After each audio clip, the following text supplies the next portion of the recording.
In Dayton, Kayla McDermott, USEN 7. Ohio Attorney General Dave Yost and Dollar General have an agreement to avoid a temporary restraining order connected to accusations of deceptive pricing. Our I-team first reported on price swapping accusations in November. County auditors in Montgomery and Butler counties found numerous prices on store shelves were different at checkout.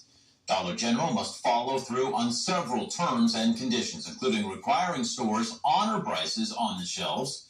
The company must educate employees about policy, and district managers must do price checks at least 24 times every 45 days.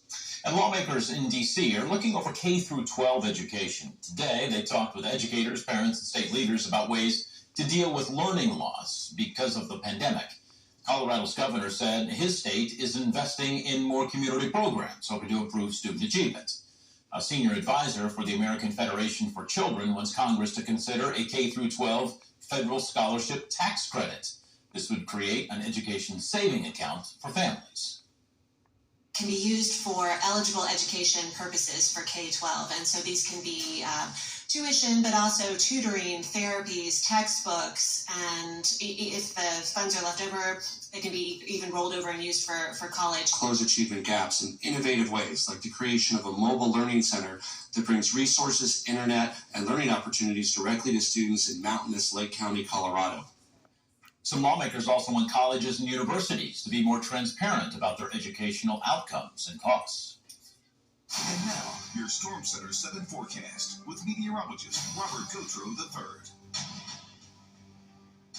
And again, looking at the rain as we talked about just a few minutes ago with you, but also the winds, and you're kind of going to explain for us the difference between, advisories, warnings, etc. And no matter where you live, we're going to see some wind tomorrow. Now, our southern counties, maybe not expecting as strong wind, but still strong enough to warrant a wind advisory. So all across the map, we have wind alerts, whether it be high wind warnings or wind advisories. So again, if you're in Butler, Warren, Clinton County, you're under a wind advisory, where the rest of us are under high wind warnings. I've been here about a year. We've had a few wind advisories under my watch, but as far as high wind warnings, I don't recall seeing one of those. And I mean, it's not super rare, but you don't see them all the time. So those of you under wind advisories, what you can expect are sustained winds of about 31 to 39 miles per hour, wind gusts between 46 and 57. At this speed, some unsecured objects, maybe leftover Christmas decorations, maybe it's time to pull those in. Some tree limbs, a few power outages, that's definitely possible. But high wind warnings, that's when we have sustained wind of 40 miles per hour or above,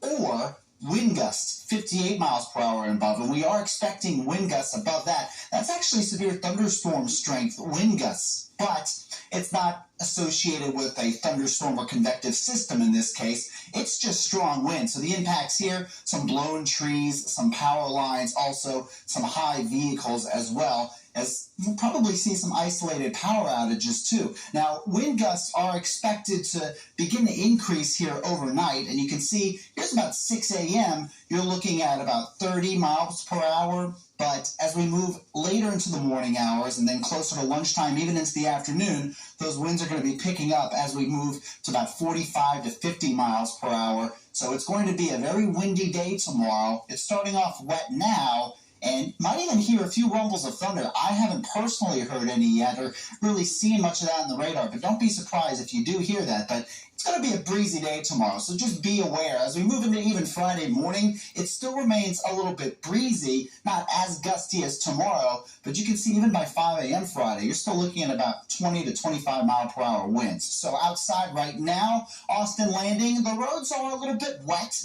out there on the highway, and it's just not too windy yet. Winds are out of the east-southeast about 10 miles per hour, and it's 43 degrees. Now, we're probably not going to be much colder than this, at least until that cold front comes through later tomorrow. But from here on out, temperatures are likely going to be climbing as that warm front approaches us. And here you can see still a lot of rain across the Miami Valley, a couple heavier pockets off toward the west. So this rain will continue a while longer. It's illustrated here in the Futurecast. The rain continues, and then the warm front moves through. But the rain does continue even into Thursday afternoon a bit, but it does lessen up a little as well. And the cold front comes through, and we keep some cloud cover with us. If we're lucky, you might even see some peaks of sunshine. But with a cold front, temperatures are actually going to drop quite a bit down into the at least seasonable area for on Friday and Saturday with highs in the 40s. And then we actually see an increase and some temperatures moving into next week with some returning showers. Thank you, Robert. And looking at what it's going to cost to feed friends and family during the Super Bowl, the things you're going to save some money on and the things you might want to avoid altogether.